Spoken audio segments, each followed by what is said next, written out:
என்னங்க?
என்ன ரேவதி, அப்பா அம்மா இன்னும் எந்திரிக்கலையா?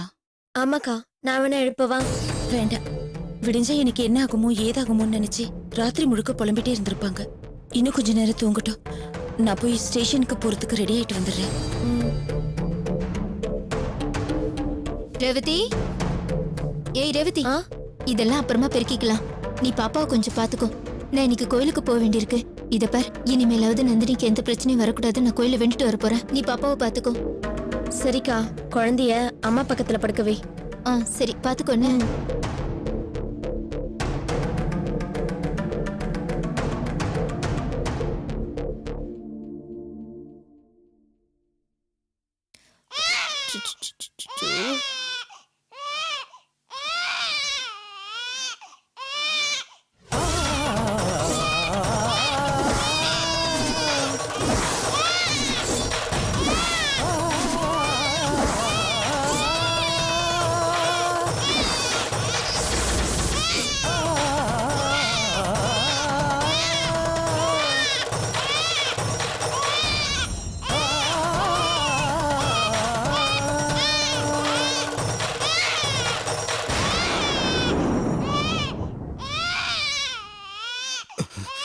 ஐயோ, என்னங்க? நமக்கு ஒண்ணும் இல்ல. அதாங்க எனக்கு ஒண்ணும் புரியல. அம்மா ரேவதி, அம்மா, ஐயோ குழந்தைய தூக்கிட்டு போய் பாரு. வெளிய தூக்கிட்டு போமா. என்னடா? சரிம்மா சரிம்மா சரிம்மா, அழாதீங்க அழாதீங்க. என்ன நடந்தது ஒண்ணுமே புரியல எனக்கு.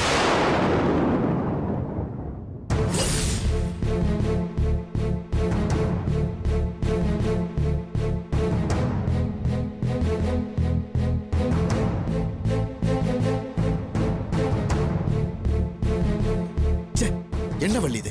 இவ்வளவு தூரம் படிச்சு நான் உங்ககிட்ட சொல்லிருக்கேன், இப்படி ஒரு காரியத்தை பண்ணிருக்கியே. ஐயோ இல்லங்க, நான் எல்லாம் சரியா தான் பண்ணேன். ஆனா எப்படி நம்ம உயிரோட இருக்கோங்கிறதே எனக்கு ஒண்ணும் புரியல. என்ன புரியல? இல்ல என்ன புரியலங்கிற? எனக்கு நல்லா புரியுது. நான் கொடுத்த விஷத்தை நீ பால்ல கலக்கவே இல்லை. ராத்திரி அதை குடிக்கும் போது எனக்கு லேசா சந்தேகம் வந்தது. சரி, கசப்பு தெரியாம இருக்கிறதுக்காக சர்க்கரை ஜாஸ்தி கலந்துருக்கியோன்னு நினைச்சு உன்கிட்ட எதுவுமே கேட்காம குடிச்சு தொலைச்சிட்டு. ஐயோ இல்லங்க, நீங்க கொடுத்த மருந்து நான் அப்படியே பால்ல கலந்துதாங்க கொண்டு வந்தேன். அப்புறம் எப்படி இன்னும் நம்ம சாகாம இருக்கோம்? மெதுவா பேசுங்க, குழந்தைங்க காதுல விழ போகுது. சரி, மெதுவாவே கேட்கிறேன். சொல்லு. நான் கொடுத்த விஷத்தை நீ பால்ல கலந்திருந்தா நாம எப்படி இவ்வளவு நேரம் இன்னும் சாகாம இருந்திருப்போம்? அதாங்க எனக்கு ஒண்ணும் புரியல. ஒருவேளை நீங்க வாங்கிட்டு வந்தது விஷம் தானா, இல்ல கடைக்காரன் வேற ஏதாவது மாத்தி கொடுத்துட்டானா? நான் வாங்கிட்டு வந்தது விஷம்தான். நீதான் அதை மாத்திட்ட. ஏன்னா உனக்கு கடைசி நிமிஷத்துல சாவை பார்த்து பயம் வந்துருச்சு. அதனாலதான் நீ கலக்க. என்ன சொன்னீங்க? நான் சாவை பார்த்து பயந்துட்டேனா? வாழறதுக்கு பயந்துகிட்டு தானங்க சாகவே துணிஞ்சோம். அப்புறம் நான் ஏன் சாவை பார்த்து பயப்பட போறேன்? வாழ நினைச்சா உலகமே பேயா மாறி பயமுறுத்துதுங்க. சாக நினைச்சா அப்படி எதுவும் பெருசா தெரியலங்க. சாகிறது எனக்கு ரொம்ப நிம்மதியா தெரிஞ்சதுங்க. நான் எப்படிங்க விஷத்தை கலக்காம இருப்பேன்? அப்புறம் எப்படி வள்ளி, சாகறதுக்கு கூட நாம தகுதி இல்லைன்னு அந்த சாவே நம்மள ஒதுக்கிடுச்சா? ஐயோ, இன்னும் கொஞ்ச நேரத்துல போலீஸ் வந்து என் பொண்ணை பிடிச்சிட்டு போகுமே, அதை தடுக்க கூட முடியாத பாவியாவா நான் இன்னும் உயிரோட இருக்கேன். ஐயோ கடவுளே.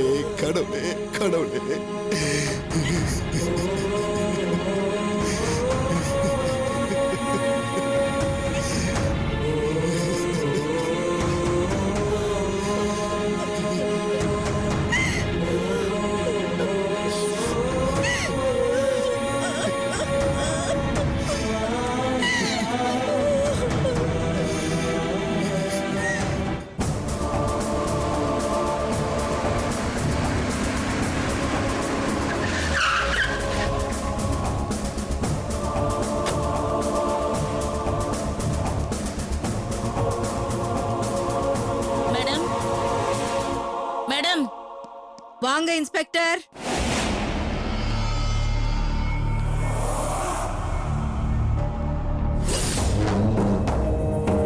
வணக்கம் மேடம். வணக்கம்லாம் இருக்கட்டும். அந்த நந்தினி விஷயம் என்னாச்சு? குட் நியூஸா இல்ல பேட் நியூஸா?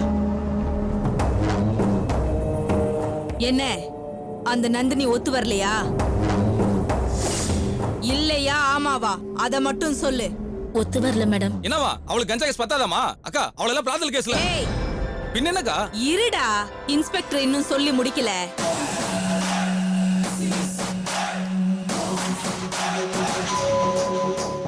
சொல்லுங்க இன்ஸ்பெக்டர், அவளை நீங்க வீட்டுக்கு அனுப்பும் போது எல்லாத்தையும் பக்குவமா சொல்லிதானே அனுப்புனீங்க? தெளிவா சொல்லி அனுப்புனேன் மேடம். உனக்கு ஒரு நாள் டைம் தரேன், குடும்பத்தோட பேசி முடிவு பண்ணி மேடத்துக்கு சாதகமா பதில் சொல்லணும்னு சொன்னேன். ஆனா அவ இது வரைக்கும் எந்த ரெஸ்பான்ஸும் கொடுக்கல மேடம்.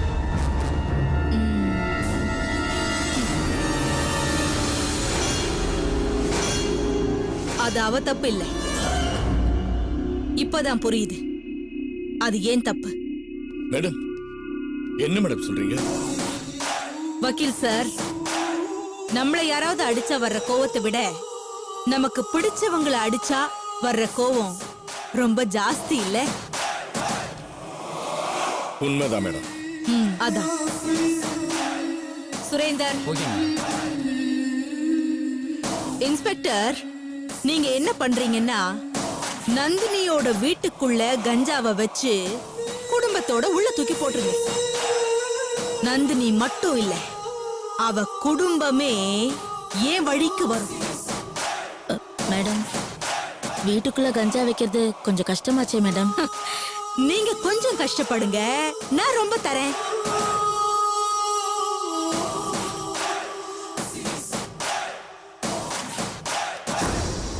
அதுக்கு இது அட்வான்ஸ் வாங்கிக்கங்க.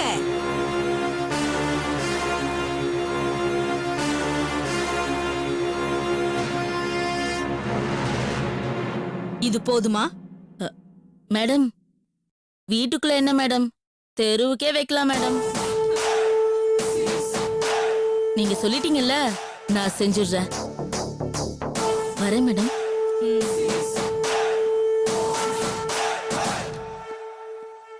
மேடம், கேட்கிறேன்னு தயவு செய்து தப்பா நினைச்சுக்காதீங்க. இந்த மாதிரி ஒரு வேலை செய்யறதுக்கு இவ்வளவு பணம் கொடுக்கணும்? அது எனக்கு தெரியாதா வக்கீல் சார்? இதெல்லாம் நான் எதுக்கு பண்றேன்னா, எதிர்பார்க்கறத விட அதிகமா கொடுத்தா அவங்க இன்னும் 2 வேலையை சேர்த்து செய்வாங்க. அதெல்லாம் ஓனர்ஸ் தியரி. ஆமா, நாம தான் பணத்தை கொடுத்துக்கிட்டே இருக்கோம், ஒரு வேலையும் நடக்க மாட்டேங்குது. விஜய், சில இடத்துல 3 அடி தோண்டினாதான் தண்ணி வரும், சில இடத்துல 300 அடிக்கு மேல தோண்டினாதான் தண்ணி வரும். நமக்கு ஆக வேண்டிய காரியம் பெருசு இல்லையா? அதுக்காக வெயிட் பண்ணி தான் ஆகணும். மேடம், மேடம் ரங்கநாதன் பொண்ணு.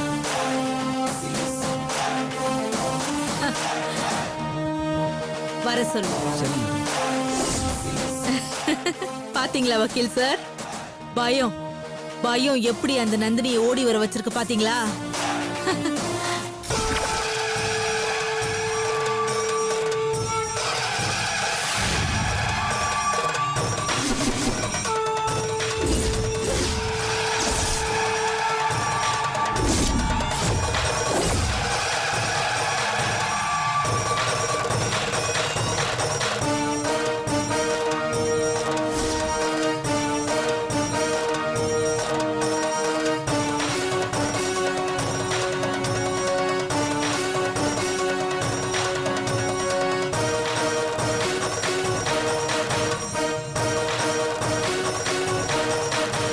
என்னடி, உன் அக்கா வருவான்னு பார்த்தா நீ வந்திருக்க? என்ன, உன் அக்கா உன்னை தூது அனுப்பியிருக்காளா? யார் வந்தா உனக்கு என்ன? நீ நினைச்ச காரியம் நடக்கணும், அவ்வளவுதானே. சுத்தி வளைக்காம நேரா விஷயத்துக்கு வர. உங்க தம்பியை கல்யாணம் பண்ணிக்கிறதுக்கு எனக்கு சம்மதம்.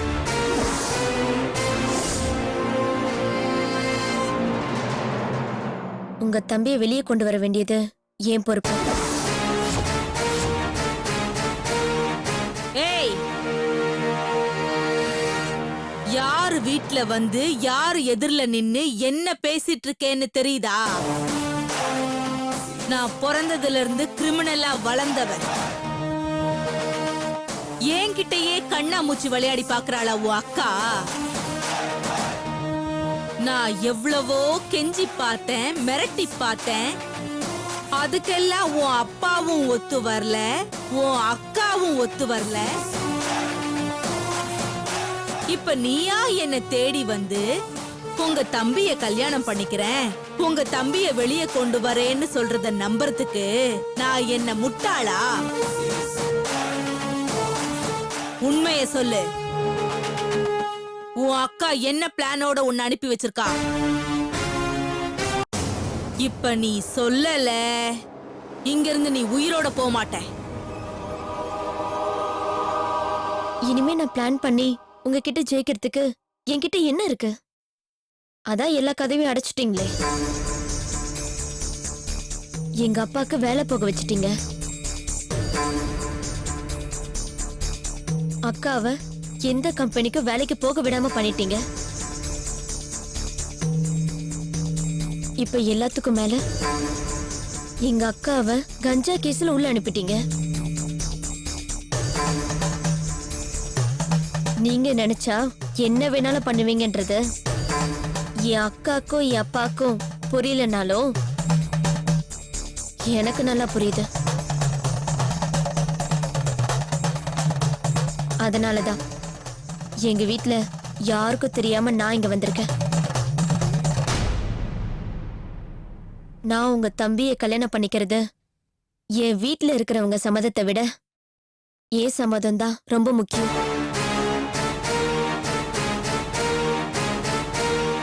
அதனாலதான் நானே வந்து சொல்றேன். உங்க தம்பியை நான் கல்யாணம் பண்ணிக்கிறதுக்கு எனக்கு மனப்பூர்வ சம்மதம்.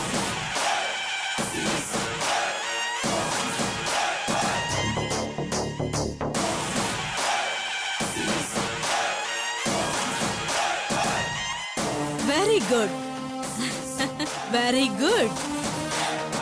பரவாயில்லையே, உன் குடும்பத்துல எல்லாருமே முட்டாளுங்கன்னு நினைச்சேன்.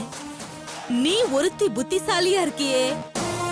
நீ சொன்ன மாதிரி உன் ஒருத்தி சம்மதம் போதும், ஏன் தம்பி வெளியே வந்துருவான். அப்புறம் வக்கீல் சார், மேடம். அதான் ரேவதி நம்ம வழிக்கு வந்துட்டால, இன்னும் எதுக்கு அவங்க எல்லாம் டிஸ்டர்ப் பண்ணிக்கிட்டு? இன்ஸ்பெக்டருக்கு போனை போட்டு அப்புறம் அப்படியே மகேஷ் கிட்டயும் அவன் வெளியே வர்றதுக்கு ரேவதி சம்மதிச்சிட்டான்னு சொல்லிடுங்க. சரி மேடம். ஒரு நிமிஷம்.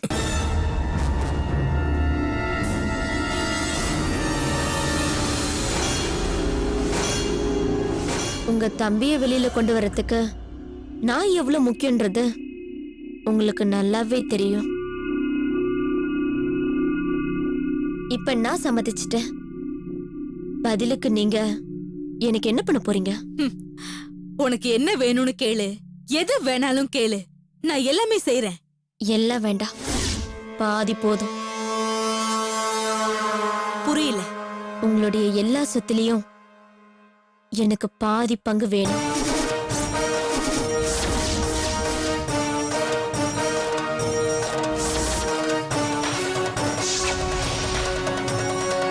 உங்க டைரக்ட் கண்ட்ரோல்ல இருக்கிற கம்பெனிஸ், உன்னுடைய இன்டைரக்ட் கண்ட்ரோல்ல இருக்கிற கம்பெனிஸ் எல்லாத்துலயும் சரிசமமா பங்கு வேணும், உரிமையும் வேணும்.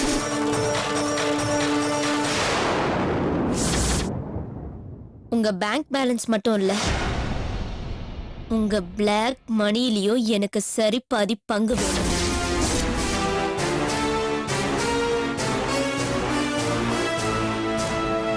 இதெல்லாம் நீங்க எனக்கு கொடுத்தா நான் மகேஷை கல்யாணம் பண்ணிக்க சம்மதிக்கிறேன். ஏய் நிறுத்துறி, எங்களை பார்த்தா எல்லாம் முட்டாள் மாதிரி தெரியுதா? எவ்வளவு தைரியம் தான் எங்க அக்கா முன்னாடி இப்படி பேசுவ? நீ பேசுனதுக்கு உன்ன மட்டும் இல்ல, உன் குடும்பத்தையே தூக்கி காட்டுற, பாக்குறியா? தம்பி அவசரப்படாதீங்க, அவசரப்படாதீங்க. ஏமா, நான் தெரியாம தான் கேக்குறேன். நீ கேக்குறது நியாயமாப்படுதா உனக்கு? ஏதோ நான் உங்களுக்கு ஹெல்ப் பண்றேன் மேடம், அதுக்கு பதிலா நீங்க எனக்கு ஒரு ஹெல்ப் பண்ணுங்க மேடம்னு உன் தகுதிக்கு ஏத்த மாதிரி மேடத்துக்கிட்ட கேட்டீங்கன்னா அதுல ஏதோ ஒரு அர்த்தம் இருக்கு. அதை விட்டுட்டு மேடத்தோட தகுதியிலேயே பாதி கேக்குற. இத பாருமா, நான் பேச்சுக்கு சொல்லல, ரொம்ப சீரியஸா சொல்றேன். நீ கேட்ட மாதிரி மேடம் செஞ்சாங்கன்னு வச்சுக்க, அந்த அதிர்ச்சியிலேயே உன்னோட மொத்த குடும்பமும் செத்து போயிடும். கொஞ்சம் யோசனை பண்ணி கேளு. நான் நல்லா யோசிச்சுதான் இதை கேட்டேன். நான் கேட்டதை பாண்ட் ஷீட்ல அக்ரிமெண்ட் எழுதி கொடுக்கணும். அப்பதான் ஏய் இதுக்கு மேல பேசினா மூச்சை நிறுத்திடும். போடி வெளிய. போடி. விஜய், அக்கா, விடு. விடுக்கா. விடு.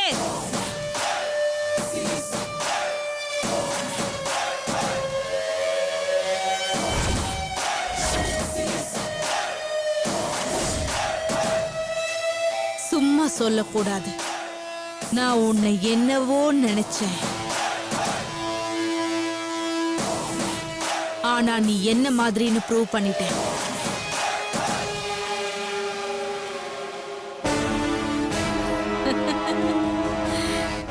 நீதான் என் தம்பிக்கு பொருத்தமான பொண்ணு. அக்கா, என்னக்கா சொல்ற? விஜய், இது உனக்கு புரியாது. மேடம், இல்ல இந்த பொண்ணு கேக்குறது தப்பே இல்ல. வக்கீல் சார், பொதுவா மாப்பிள்ளைக்கு டௌரி கொடுப்பாங்க, நான் பொண்ணுக்கு கொடுக்கறேன், அவ்வளவுதான் வித்தியாசம். இப்படியாப்பட்ட பொண்ணு என் தம்பிக்கு மனைவியா வர்றதுல எவ்வளவு பெரிய நன்மை இருக்கு தெரியுமா? போங்க வக்கீல் சார், ரேவதி கேட்ட மாதிரி அக்ரிமெண்ட் ரெடி பண்ணுங்க. போங்க போங்க சார். அக்கா, என்னக்கா நீ இவ பேசல கேட்டுட்டு இருக்க? ஏய், அவ இவன்லாம் சொல்லக்கூடாது. இனிமே நீ அண்ணின் தான் கூப்பிடும். போ போட. நீ வா ரேவதி, வீட்டை சுத்தி பார். வா, இதுவும் பங்கள வர வீடுதான். வா வா.